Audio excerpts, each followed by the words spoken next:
दोनों सदनों में, लोकसभा और राज्यसभा में, कांग्रेस पार्टी राष्ट्रीय मुद्दों पे चर्चा कराना चाहती थी। महंगाई पर, बेरोजगारी पर, किसान विरोधी बिलों पर, पेगासस पर, लेकिन न लोकसभा न राज्यसभा में भारतीय जनता पार्टी की सरकार, मोदी शाह की सरकार को ये मंजूर नहीं था और उन्होंने मना कर दिया। आखिर इन मुद्दों पर चर्चा संसद में नहीं होगी तो कहां होगी?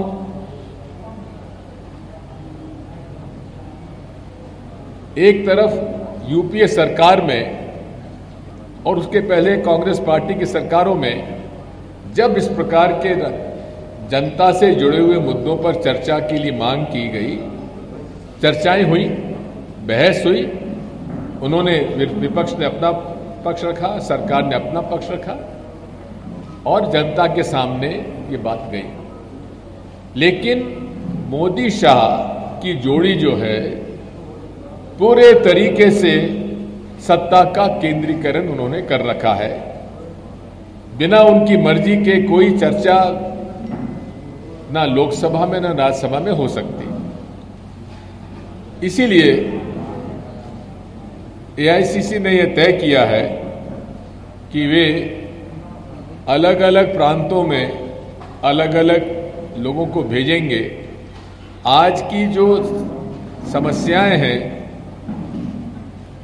महंगाई की, बेरोजगारी की, और किस प्रकार राष्ट्रीय संपत्ति को, राष्ट्रीय संपदा को, और जो कांग्रेस पार्टी ने 1947 से लेकर 2014 तक जो राष्ट्र निर्माण में पीएसयू और पब्लिक सर्विस के जो प्रोजेक्ट्स बनाए, चाहे बांध हो, चाहे रेलवे लाइन हो, चाहे ट्रेन हो, चाहे पोर्ट्स हो, चाहे एयरपोर्ट्स हो, उन सब को बेचने के लिए उन्होंने नेशनल मॉनिटाइजिंग पाइपलाइन की घोषणा की।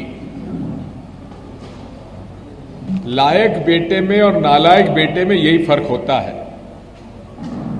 लायक बेटा जो उसे विरासत में मिलता है उसको जोड़ता है, और नालायक बेटा जो उसे विरासत में मिलता है उसे बेचकर, कर्जा लेकर और घी पीता है।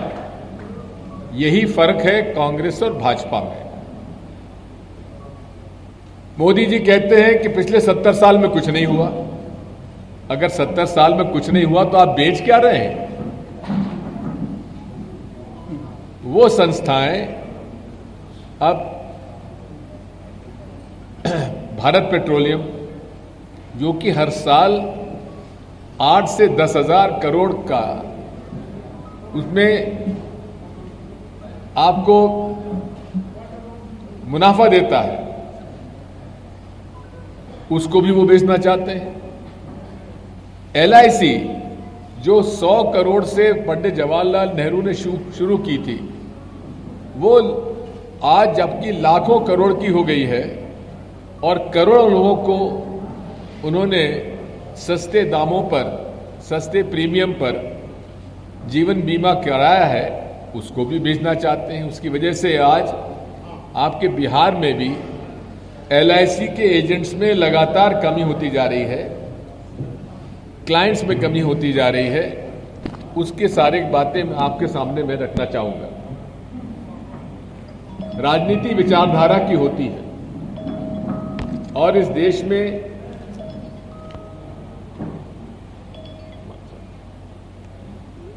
देश में एक तरफ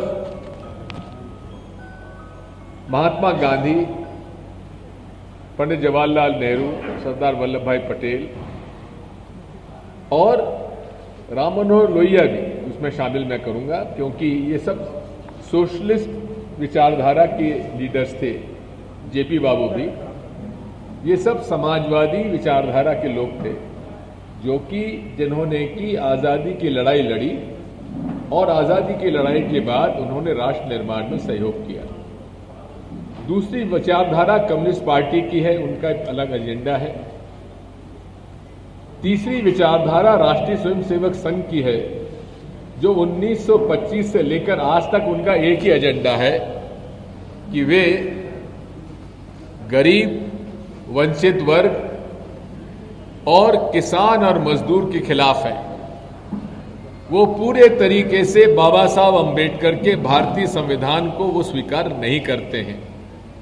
ये मैं आज से नहीं कह रहा हूं, जब से भारतीय संविधान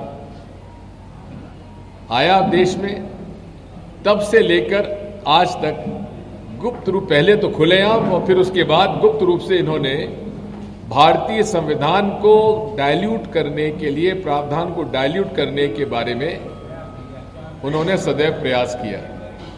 यहां तक कि मोहन भागवत जी ने तो यहां तक कह दिया था कि आरक्षण के मामले में पुनर्विचार किए जाने की आवश्यकता है।